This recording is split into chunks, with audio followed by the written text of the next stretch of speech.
Hey, Danny Boyle here, founder of Songwriters International. Welcome to our YouTube channel. If you haven't already, make sure you hit that subscribe button for more videos just like this on songwriting, production, royalties, and all things music. Now today, in this video, we're going to be talking about a thing that I believe holds a lot of songwriters up. I've seen it through mentoring hundreds of students through this process, that they get caught up on one thing in particular, and that is rhyme.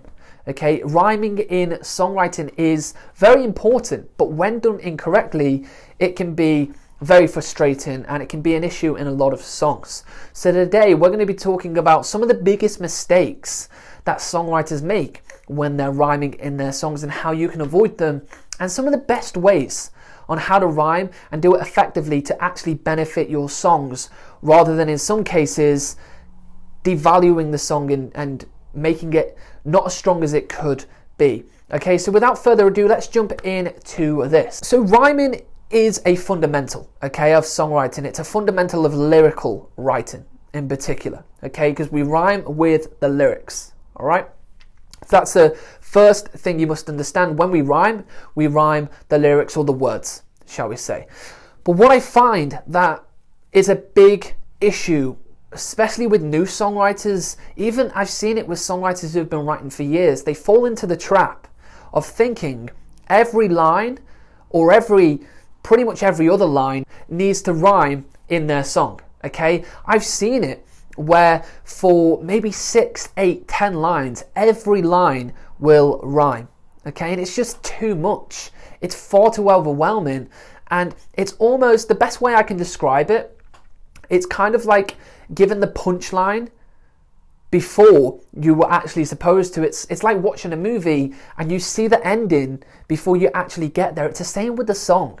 You know, if you're consistently rhyming, it becomes too predictable for the listener, and it is a big thing for why they turn off. So if you're going to sell the end point of your song or the end of the verse already, and they know it's going to rhyme, there is a possibility they are going to turn off. For example, you know, perfect rhyme is one of the most common things.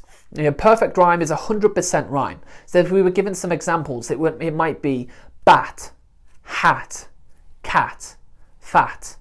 They're all perfect rhymes. Now imagine I did those 4 rhymes in 4 lines. So let's just say I went and bought a bat, I walked to the shop with my cat, I forgot to wear my hat, fat, right? So 4 perfect lines of rhyme. You could already imagine after the second line, you know I was going to come in with another perfect rhyme because I had already sold it too early. It was too predictable. So if you're going to do that in your songs, you're going to turn the listener off. Okay, so a big thing you must understand is not every line has to rhyme. Okay, it does not, because if it does, it turns the listener off. You sell the end point already, and there is a big chance of them unfortunately skipping off and going on to another song. Now, what I recommend, what I say works best for me, there's never a rule there's never any rules in songwriting, but there is best practices, okay? And that's a big thing to bear in mind. I will never give a rule, but there is most definitely best practices. What I have found works really well is what I call an A-B-A-B rhyme structure, okay? Now how that looks is the first line will rhyme with the third line, okay? And the second line will rhyme with the fourth line. So you have a break in between, okay? So let's say, for example, I went to the shop and bought a cat. Okay, for this purpose, we're just going to use perfect rhyme. I went to the shop and bought a cat. I walked in my old boots. Okay, so the first and second line didn't rhyme, but then the third line is going to rhyme with that first line. Okay, so I said cat. I went to the shop and bought a cat. I walked in my old boots. I then forgot to wear my hat. Okay, it's a little softer and it's a little more subtle than having had rhymed 2 of the first lines. Okay, then on the fourth line we'd be rhyming with boots. okay? And that would be the fourth line rhyme. So it's a little more subtle, it's a little more hidden, okay? A little more hidden. It's not as obvious. The listener doesn't predict it quite as much, and it works quite well for a lot of songs, okay? That's the A-B rhyme structure. You can also change that a little bit. You could rhyme the second and the fourth, and you don't rhyme the first and the third, okay? You can switch that rule up a little bit and see what works best for you. But what you're trying to do is just be a little more subtle, not be as obvious and sell the point before you actually get to it. Now, the next thing I wanted to say, and I've said this to a lot of our students, especially with rhyme, I had a question in particular which said, when should I rhyme in my songs?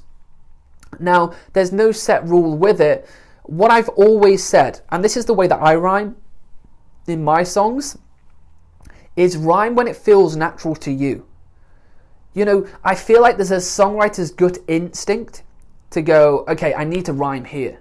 It kind of comes on you a little bit. It kind of just happens and falls into place like a bit of a jigsaw.